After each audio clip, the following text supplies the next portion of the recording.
Hello, welcome to another episode of playing Crusader Kings 3 using the hardest possible rule set, starting as a stewardship-focused landless character in 867. Currently we're on our second character, remarkably enough. Both of our characters have shown extraordinary longevity of the kind that I thought would no longer be possible once elder traits were introduced. Our first ruler lived to be 110, even without any physical genetic traits, and our current ruler is 75 and does not have a single elder health trait yet. Our succession is set up quite well here. Everything is going to our eldest son, who is 43, at least for the moment. We do have a couple of younger sons. Also, we are currently educating our eldest son's grandson here. You can see he's both genius and Herculean. He's very strong. He's betrothed to someone who is beautiful. So hopefully they would have children that could strengthen the bloodline.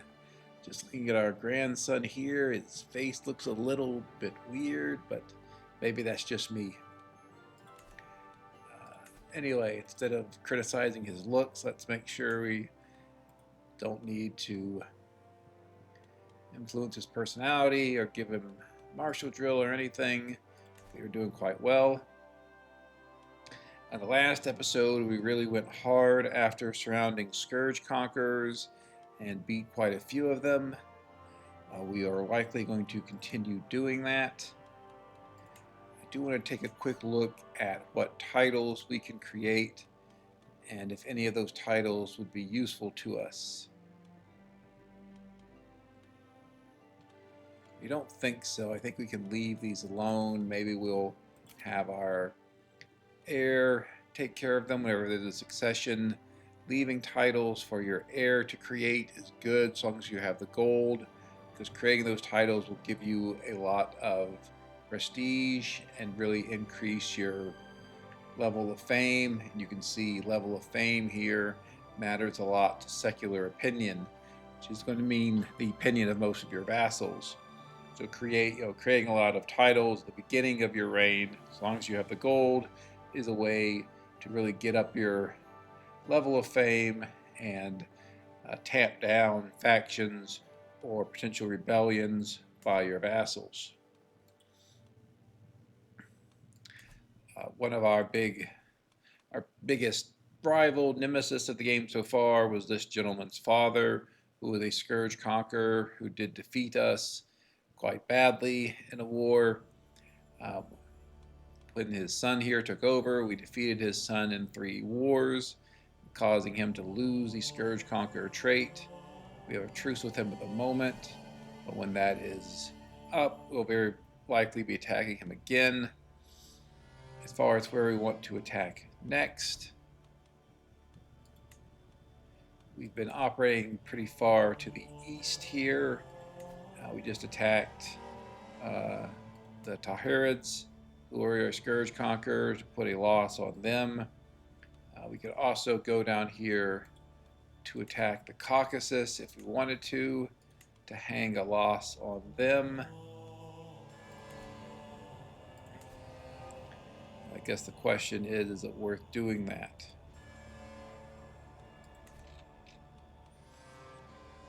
Also look around. There was a Scourge Conqueror in Croatia that we murdered after we captured him in battle. We executed him, and the reason for that was we knew his son, his underage son here, would take over, and that would result in their family losing the Scourge Conqueror trait.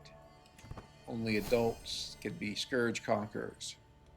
So if a Scourge Conqueror dies and his primary heir is a child, which is to say is under 16, then that family will lose the Scourge Conqueror trait.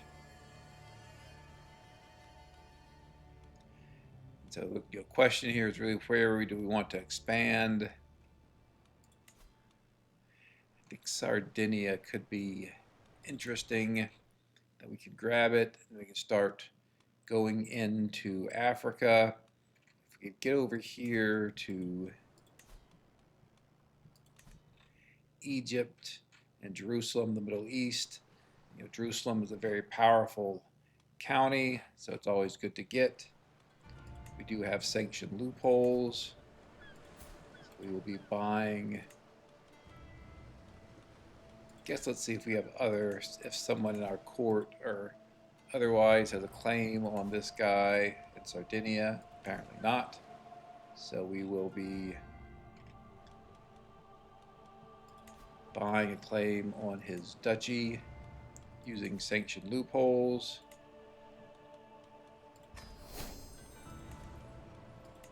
And see what we can do in terms of using his lands as a springboard into Africa and the Middle East.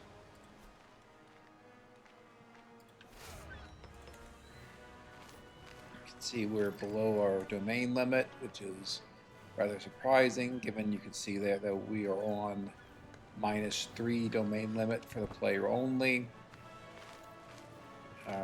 Our lands are mostly in and around Frisia at the moment. Holland, which is what our character's culture is. Ideally, we'd either get more land in Frisia, or we'd simply get high-quality buildings that are scattered throughout the lands, the special universities, Jerusalem, places like that. I've looked into trying to revoke the titles of the Duke of Holland or of Utrecht, but perhaps unsurprisingly, they're not terribly interested in having their titles revoked. So we'll see about getting places like Cairo, Siena, Jerusalem. They have very powerful special buildings. Fez is another good one. These guys are doing a lot of sieging. Don't want improved pillaging because of the penalty to advantage. I do want improved defense.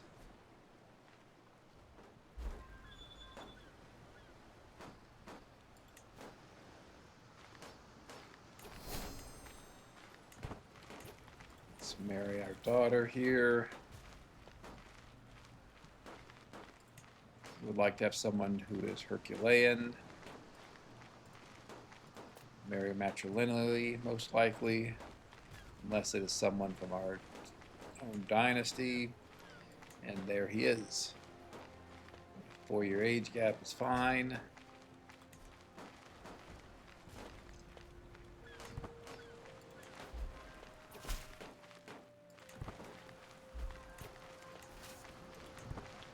See if we can catch some of these armies here.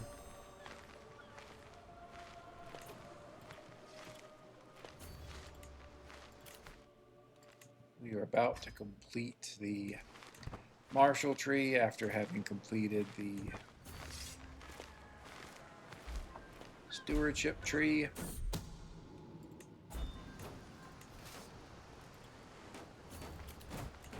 It's partly because of our wonderful journal here, which gives plus 40% lifestyle experience. It's a journal you get from a decision you make as a landless adventurer. Obviously, just extraordinarily powerful and useful book. Journal, I should say, I guess. Let's check to make sure that this plague is not near our capital. It is not. There's the plague.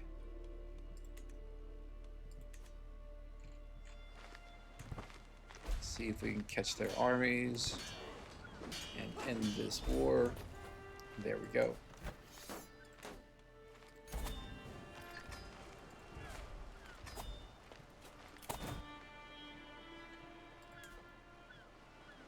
So we can give this guy his title back. We don't really need it. And just to talk about, we do have some scourge conquerors over here to our far east, but I don't know how much we really want to expand to the east. You know, those areas tend not to be as well developed, though of course we a few episodes ago had a Black Death, so now probably the overwhelming majority of areas in the world are not very well developed since they're still recovering from the Black Death. You can see our three main holdings here. You know, development in the 20s. Again, it would be significantly higher, but for Black Death.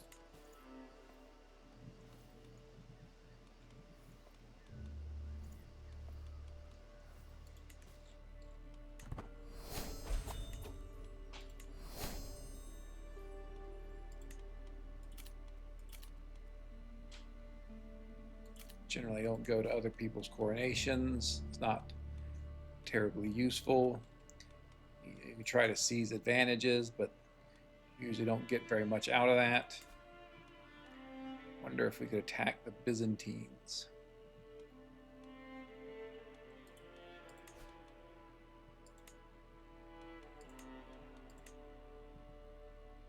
Okay. Obviously, we're not going to do that. But we could use him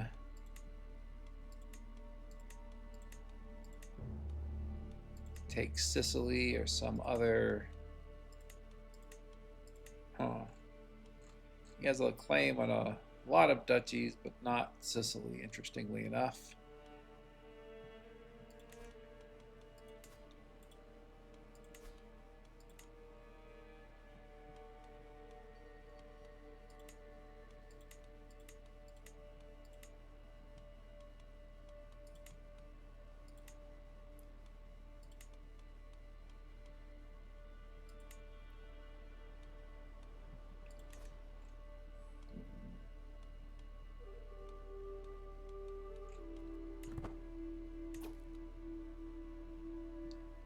See, we still, okay, we no longer have a truce with him. We have already used our kingdom level casus belli, holy war casus belli, so we no longer have it. I think what we are going to do is attack him for Tuscany, so we can get Siena. Siena is an extremely powerful, has an extremely powerful university in it. It's one of the buildings that when I do a world conquest, I will be holding at the end because it is so useful. And here we have a slot in our domain limit, so we'll be doing that.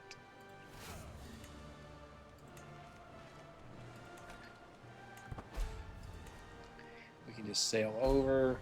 We have the seafarers tradition, which greatly reduces the cost of embarking on ships. You can see it's only 46 gold. It's not very much at all.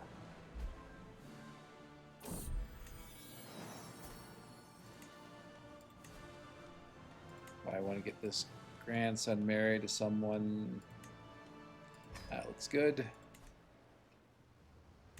Going to say to someone with a good intelligence trait, but young girl with intelligence and the physical beauty trait is even better, since the Al Angelus ruler is no longer a scourge conqueror. Don't have to worry as much about him blazing through, sieging down all of our territories. Scourge conquerors get a very large bonus to their siege speed, which means they can really rip through your lands.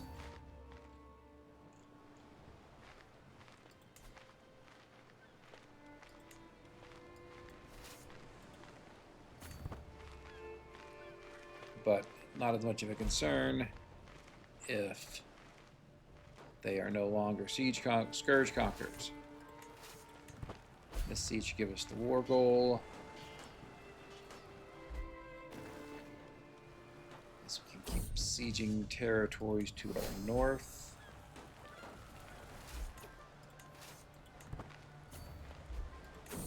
If his armies were around, that would be good. So I think a couple good battles would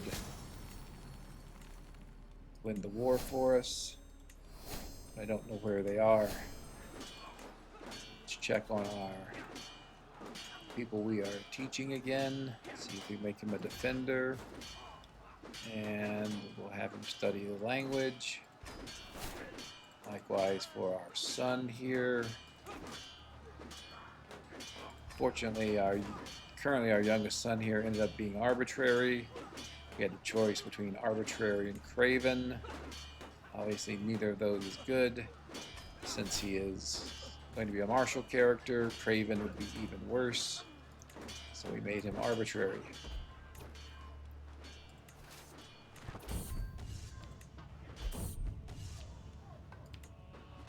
It's one of those things that happens, and you'll create some challenge. What is going on here? Oh, this thing. So, if you have nomads in your realm, they will periodically rebel. The way you fix that is you go down here to your vassal. It's the bottom set of options. You aid tribal development, which costs a shockingly large amount of money, and that gets rid of the nomads. You see that faction disbanded, and the signal for faction went away.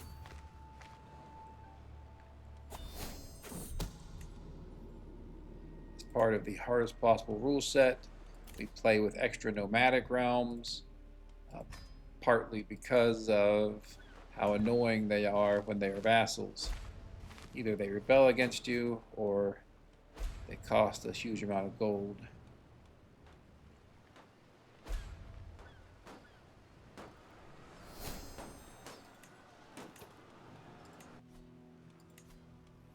I guess we'll sponsor this. Doubtful that he will produce anything of use to us, but you never know.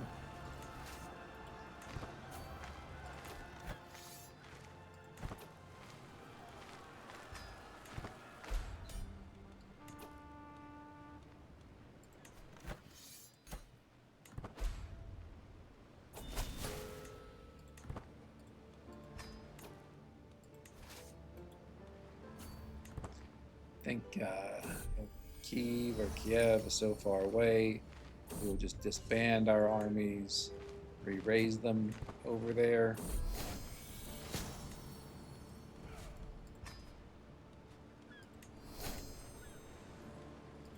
Let's take a look at our sons again, our son and grandson, to be technical about it. All right, we will give away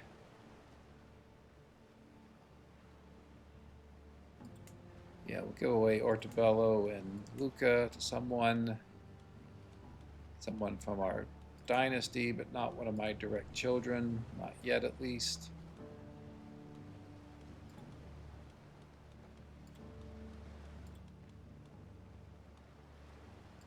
You look fine. And we will hold on to Siena.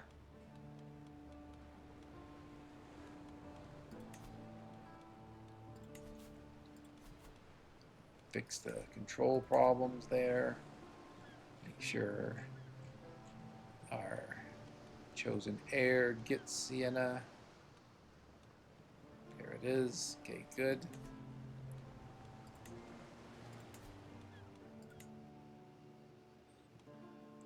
You see the University of Siena, just extremely powerful. Get extra monthly lifestyle experience, extra cultural fascination progress, intrigue, learning, renown, development, growth. So just very useful.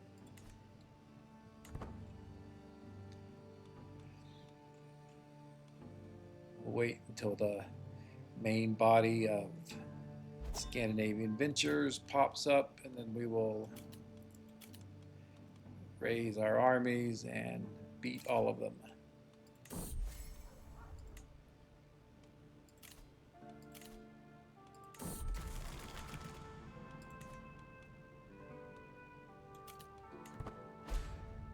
particular reason to go on someone's hunt. We have maxed out Venator experience. Also, earlier this character, a few episodes ago, we were able to successfully complete a legendary hunt, kill a white boar. So he is already an amazing hunter. Guess we could station our mangonels in Siena.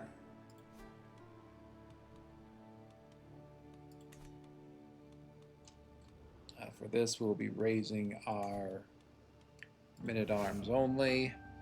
This will not be a competitive battle, so don't need to raise a whole lot of levies.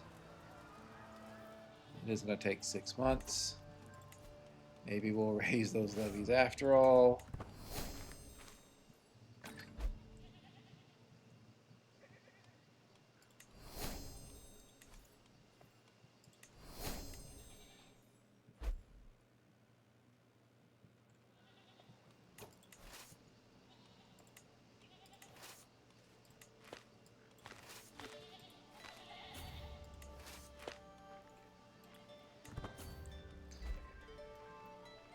So we're going to have a heavily levy-based army here. I think we'll still be okay, especially with our ruler leading. Take the prestige and martial lifestyle experience.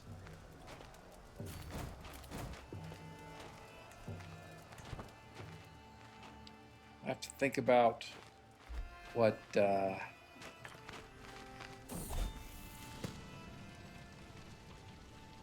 lifestyle path we want to follow next. So this is our amazing grandson here, who is both genius and Herculean, has quite good traits, very good diplomacy, which is important for someone who takes over as a ruler. Brilliant strategist, so he was, everything there went great with him.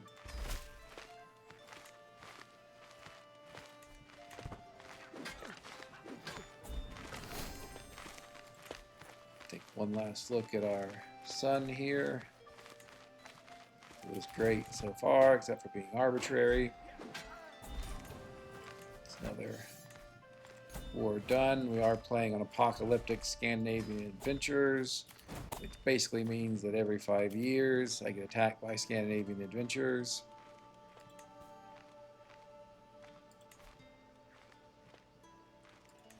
It is somewhat annoying, but overall it's fine. Again, just one of the consequences of playing using the hardest possible rule set. I think we'll go ahead and usurp that. And then unsurprisingly, we will put a feudal elective title on it and then vote to give it to our current player heir.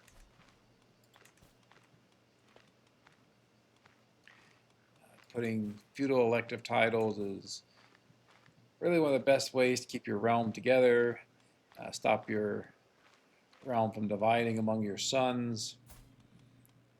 Obviously, if you want to let your realm divide for role play or other reasons, that's great.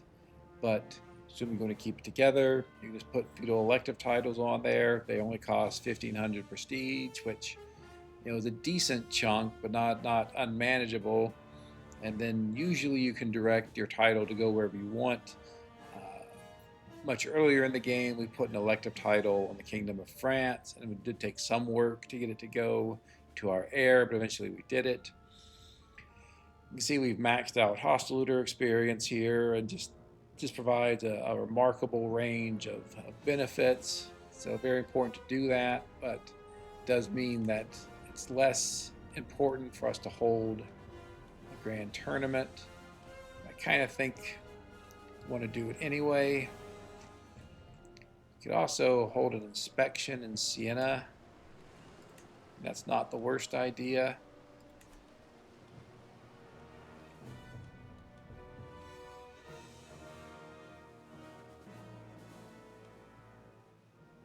I think let's go ahead and hold the grand tournament first. So this is really going to be for the artifacts at this point. Do it over here.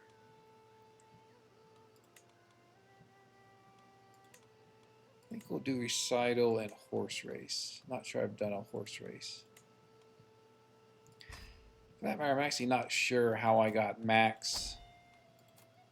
Well, I think by traveling you get some experience in the horse path of hostilutors. That's probably how I did it, but I don't think I've done anything specific to try to get experience in horse on hostilitor. So it just must have been from our travels.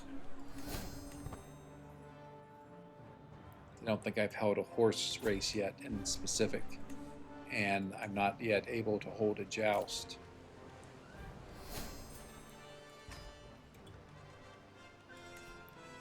I'm happy to become this person's suzerain.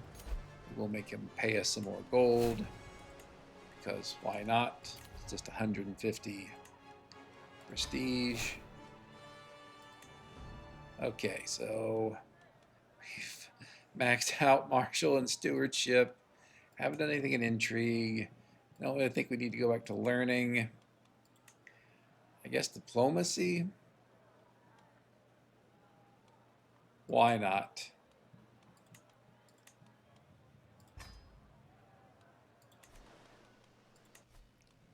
Don't think we have any books that increase our diplomacy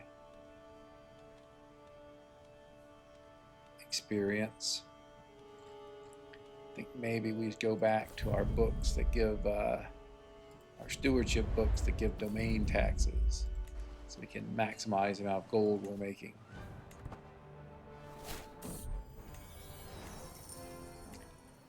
We lost our wet nurse. We want to replace her. See if we're missing any other court positions. Not that we can fill. Keep going here.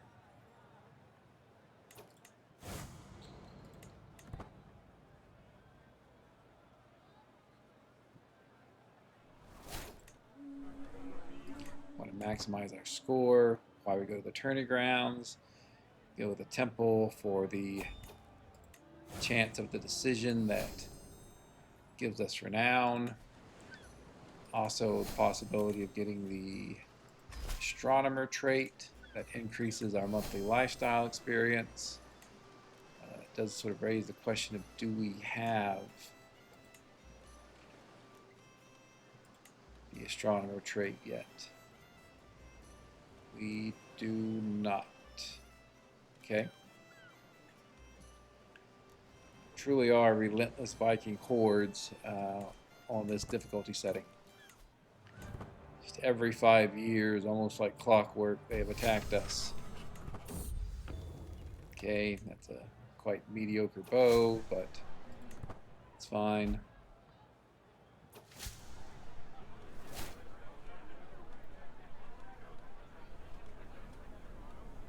Yeah, whatever. So you see another brilliant strategist here. I believe his betrothed is Herculean and a genius. So, it's just too bad he's arbitrary. Again, it's not the end of the world, but if instead of being arbitrary he were gregarious, that'd be much better.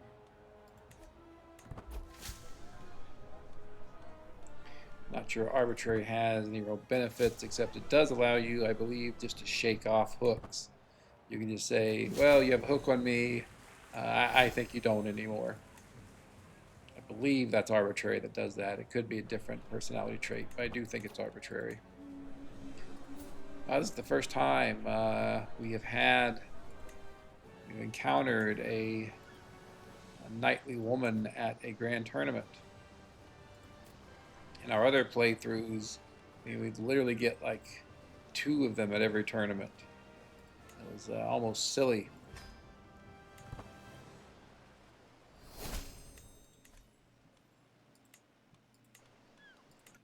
But very good to have those powerful women knights. Just increase our overall military power by giving us another very strong knight. Here's the event that can give us renown, though we did not get it in that circumstance. Another person who wants to be our tributary. You know, happy to have him. Make him pay some more.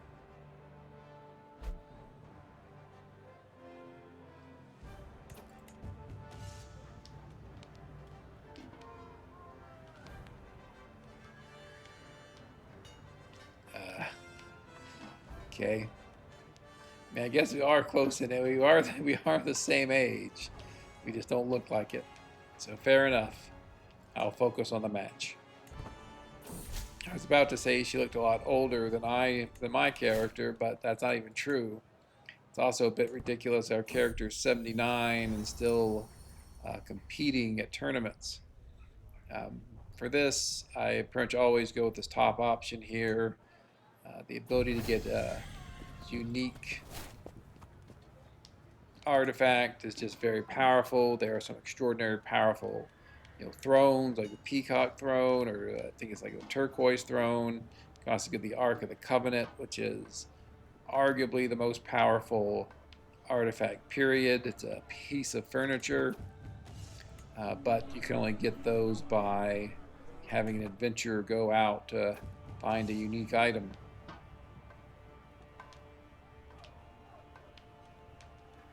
I mean, I guess we could spend it for the travel speed. I guess. You have a decent amount of gold. Could always have a lot more. Looking for the highest percentage chance. It's often hit them in the face, as it is here, so we'll go with that one. Curious what my character's prowess is. Okay, 15 minus 50 from old age. Fair enough. We did win, which is good. What did we get here? Prize urn. Okay. Prize necklace. I mean, they're not bad, but I don't know if they're going to replace anything we already have.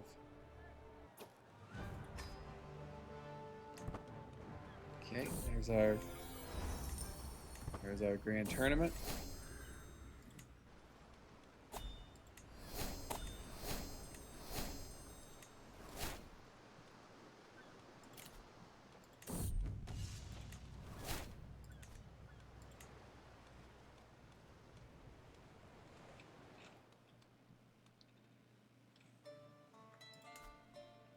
I was sort of hoping his realm would break up once he stopped being a scourge conqueror, which might make it a little easier to take over his lands, but obviously that has not happened.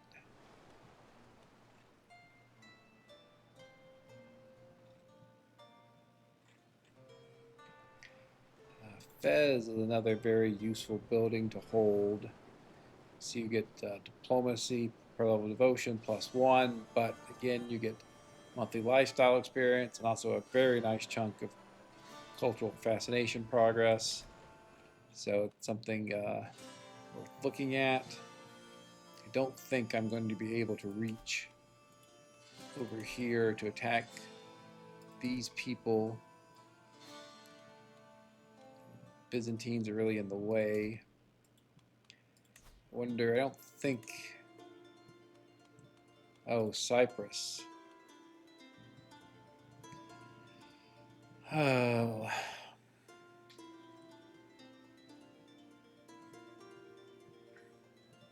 So the idea here is going to be we grab Cyprus with this guy's claim, and then from there we grab Jerusalem, and at some point perhaps grab Cairo as well. Is that what we want to do? Probably. All right.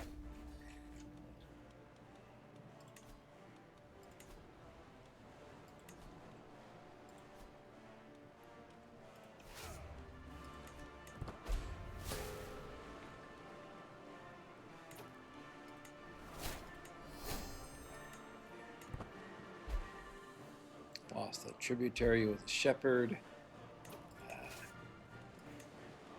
Hard for me to care less about that, frankly. Huh. Okay, we'll go there then.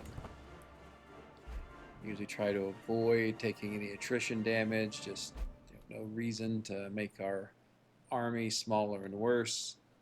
We were conquer the war goal, which is these 2 counties, and then likely go to Constantinople or somewhere else. If we can find his army, that'd be great.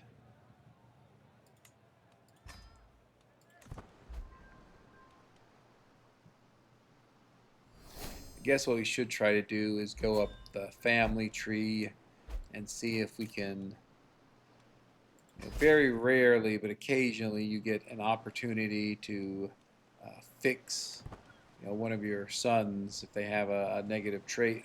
Okay, I think we just land on them. I don't think it's going to make a difference. Sometimes if you're, I think particularly if you have the patriarch trait, you get an opportunity to fix one of your family members. And by fix meaning, get rid of a negative trait for them. So you see we stack wipe their entire army. And so what we probably want to do is go up the family tree and diplomacy, see if we can get that, maybe change the arbitrary nature of our sun here. We will check on that plague to see if it is near our capital. It is not. I mean, it could go west. I think we'll be okay.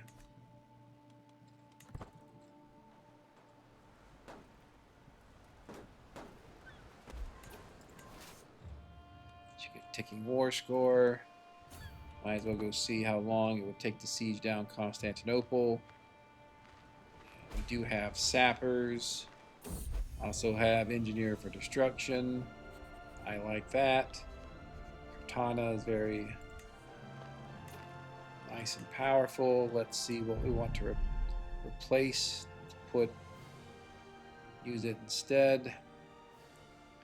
Almost. Well, let's see here. This gives renown and levy contribution, but not a lot else. I think I'd, put Cortana there. Picking it, this has the benefit to men-at-arms maintenance, but that's not really that important. I think I'd rather have the renown.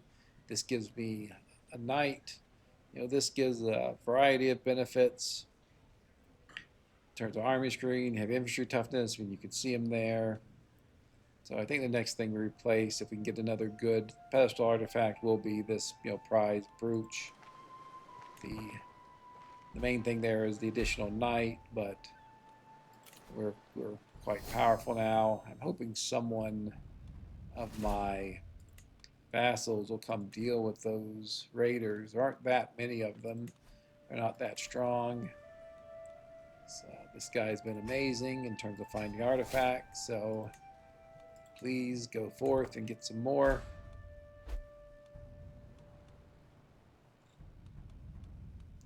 Check on that pox. Obviously you want something truly unique for the reasons we talked about before. Okay, 4 or 5 months to siege Constantinople. That seems quite good.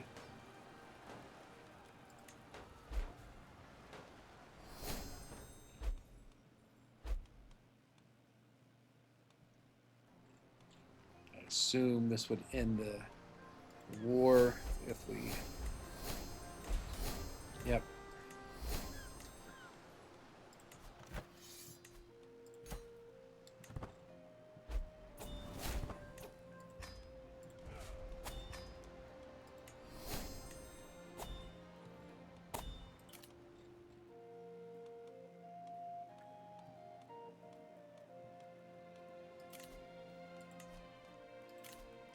Hold a local arbitration in our capital. We will sell trivial titles for gold. We will extort subjects for gold. Again, can never really have too much gold. I don't consider myself to have too much gold until I have around 200,000 gold. Then I say, well, probably don't need any more than that. But we're obviously a long way from that, only 10% of the way there. Daughter, sure, marry him. Why not?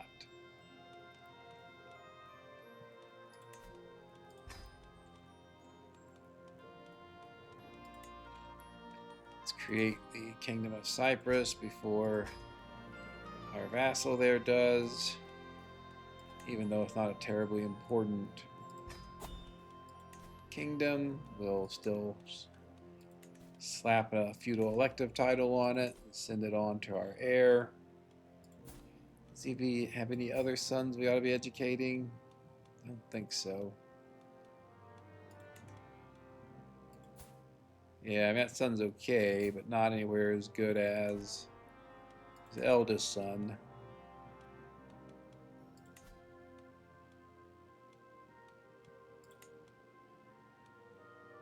Yeah.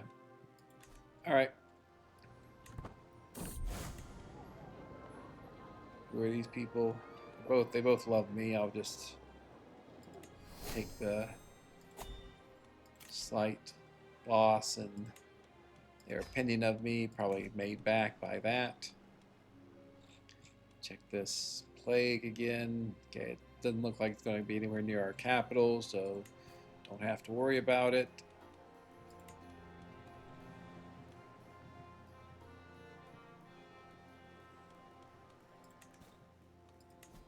This guy was a scourge. Well, not this guy specifically, but I think his father or his grandfather was a scourge conqueror. Though strange, it's only oh whatever. But I would say it's strange that this guy was a scourge conqueror with only a 2-star education. Scourge conquerors rapidly improve their education, and they're almost all 5 stars within 5 to 10 years becoming a scourge conqueror. All right. The reason we conquered Cyprus was so we could conquer Jerusalem. Oh no, can we not get it? Yes, there we go. Excellent. Yep. Is there any reason not to do this? I certainly cannot think of one. Jerusalem is incredibly powerful. We'll be holding it ourselves, undoubtedly.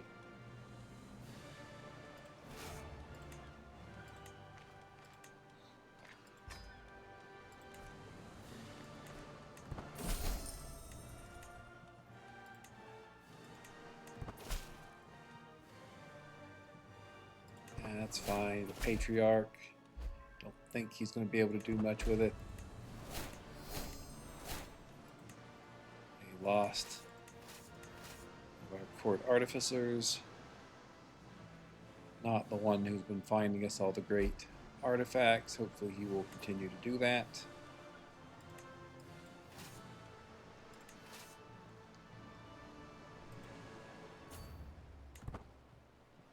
Take the war goal, and then the 3 counties that make up the war goal, and then head toward their capital there. Hopefully we'll meet their armies along the way. I mean, this is a somewhat serious war given the size of their armies, but I don't think they are going to be able to compete with us. Obviously you can see they do not think that they are going to be able to compete with us, since they are running as soon as we get near them. Would hope that the AI, if it thought it had a chance, would attack me when I disembarked and had the disembarkation penalty. They wouldn't even do that. There is a concern here. We have a lot of heavy infantry, and I think they probably... I was about to say I would have assumed that they had troops that countered heavy infantry, but they in fact don't seem to. Which is mildly surprising. Let's have him fight a wolf. Slaughters it. As we talked about before, I want to go down the family hierarch tree, get the patriarch trait, and see what happens in terms of being able to quote-unquote fix our son so he's no longer arbitrary. If he's just, which is the opposite, that would be fine. Where did their armies go? I really don't know where their armies went. They seem to take to the sea and disappear.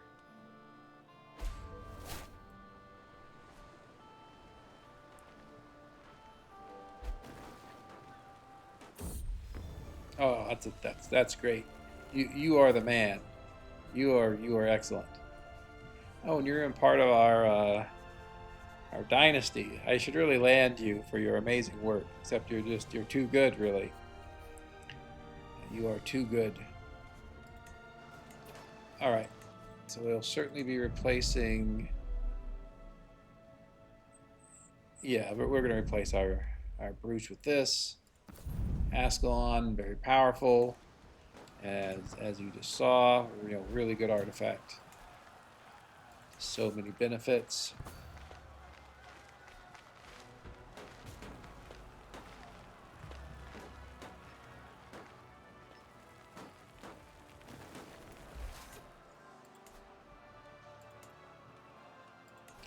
Make sure that we're not going to incur any attrition. We don't. Curious how good that building is. I'm sure we can't use it because it's for Muslims only. It's pretty good. Not that great. I generally prefer the Christian-only unique buildings to the Muslim ones because the Christian ones generally increase your skills, while the Muslim unique buildings generally increase your gold and piety. And just as a personal preference, I like having characters with really high skills. And again, that's just me. You can obviously have a different preference. Give him these 2 counties.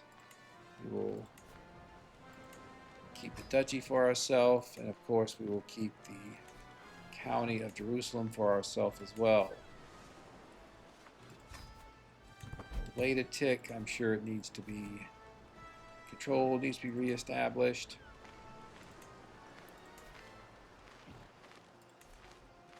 And then we are holding, I believe, 2 sub-baronies here, including this one in Cleves.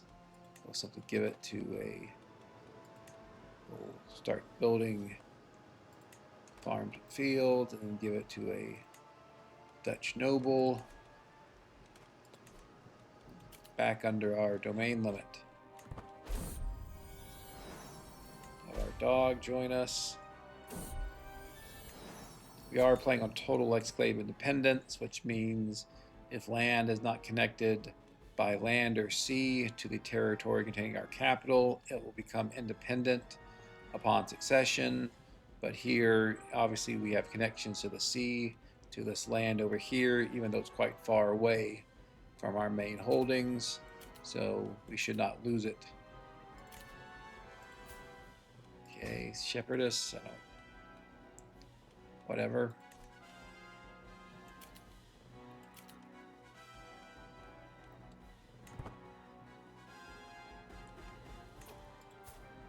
So, with these buildings, you can see our character is just getting more and more powerful. I mean, it's yeah, it just has crazy stats, far beyond what any AI character is going to have.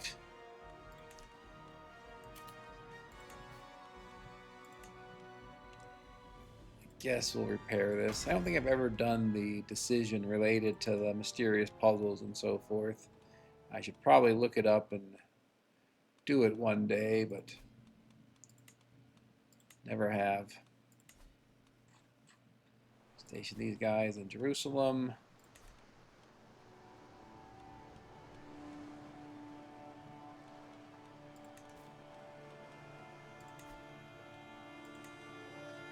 We'll put a feudal succession law on Jerusalem and send it to our heir. Take a look at our succession to make sure everything is okay. So just so no one gets the wrong idea, I am intentionally not building anything in these holdings because I'm waiting until I get manorialism. When I get manorialism, I'll be able to build windmills in these holdings because I also have the industrious cultural tradition. That said, in Stavaran, which is this sort of sub-holding, you can't build windmills or in counties, baronies that aren't the county capital, so we could build something else here in Stavaran. I think blacksmiths look good. We'll go with that. But these other three buildings, you know, they each have one slot. That slot I am saving specifically to build windmills or water wheels in, which I should get access to in 3 years.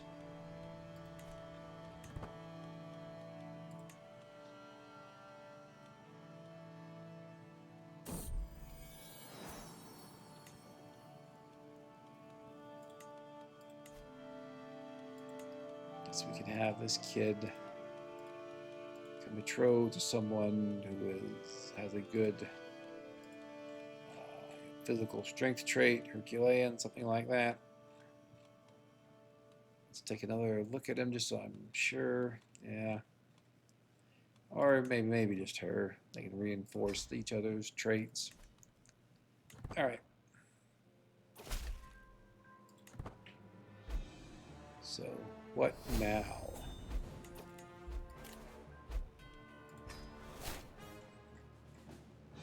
We could come over here and try to take Fez. I assume I will need to get closer to do that. Can I attack you? Yes.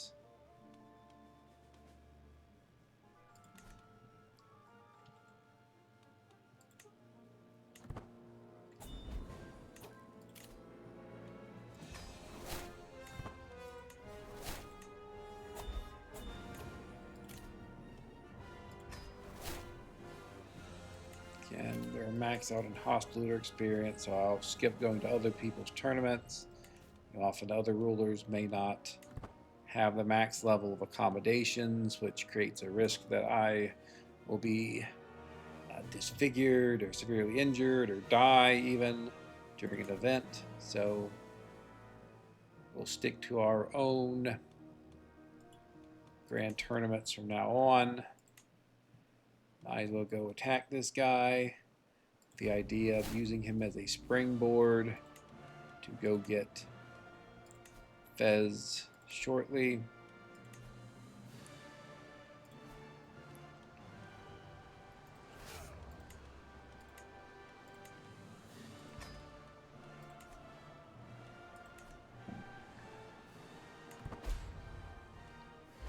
Perhaps after we get Fez, I will call the episode. I talked a bit about at the end of the last episode that it feels like I'm becoming the most powerful, indisputably the most powerful ruler on the planet. With this game, it really feels like that even more. I'm just able to conquer wherever I want, collect these good buildings. This guy now says his military strength is inferior to ours. Let's see what it says about other conquerors. Inferior, inferior, he's inferior, inferior. Clearly inferior over there in Finland. Vastly inferior. Yeah. China, sure it's going to be inferior, vastly inferior even. So I do think it really is looking like I'm indisputably the most powerful ruler on Earth. I think I probably will make this our last episode here. I'll go ahead and win this war, and then I think I'll just call it as a series. Once we do this, I'll talk a little bit about what we learned, didn't learn from this series.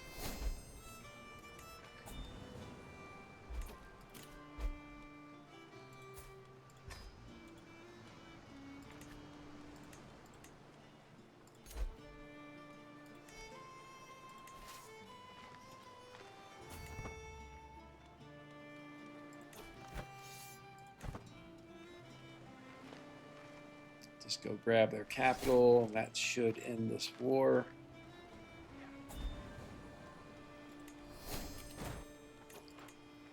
Good old Ingvar. You are the man. I'd rather you go on an adventure, but if you want to make some armor, stay at home and do that, that works for me.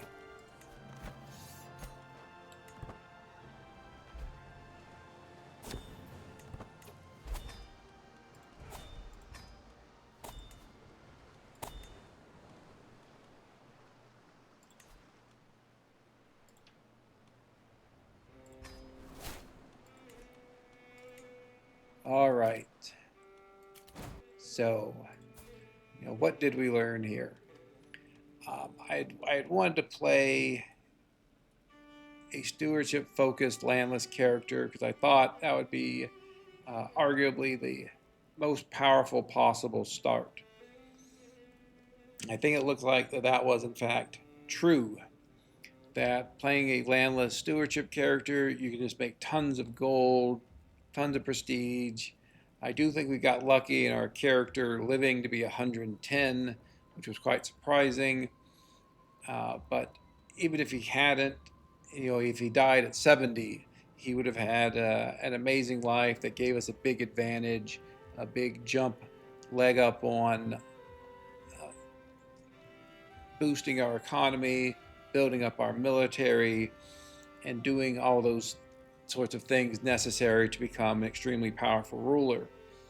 And that's simply because he provided us with so much more gold.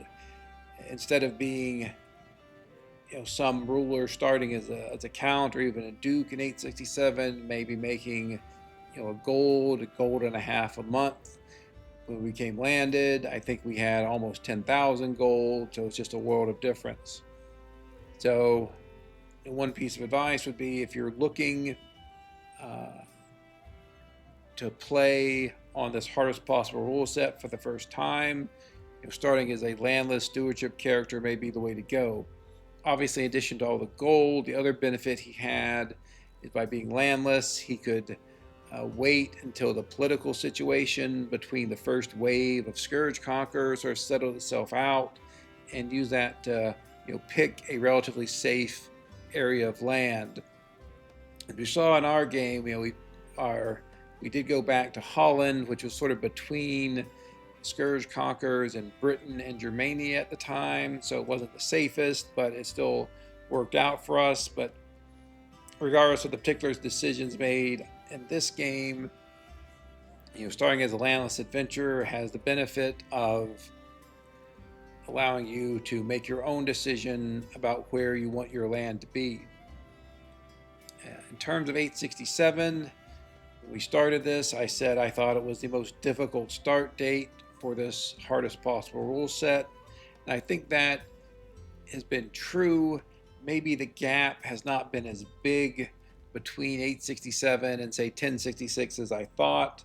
I really thought I would have to play till 1100 or so, and that we wouldn't be able to defeat any scourge conquerors before we got into the High Middle Ages, and specifically got the men-at-arms innovation, which allows you to really expand your army, along with economic innovations like windmills and guilds. But I don't think we need that. One thing I should say is, if anyone disputes or wants to see me disputes that I am indisputably the most powerful ruler on Earth, or if you just want to see me keep playing, I'm happy to do that. Please leave a comment in the to this video. I will save it on my computer. I'll still have it, and I can play a few more episodes if people want to see that. But back talking about 867. So here in 1020, we were able, so about 80 years earlier than I thought, we were able to finish this game. And a lot of that obviously has to do with the kind of start we had, the extraordinary longevity of our characters. But I think it also shows that it isn't necessary to go to the High Middle Ages to indisputably become the most powerful character. So that's something worth noting.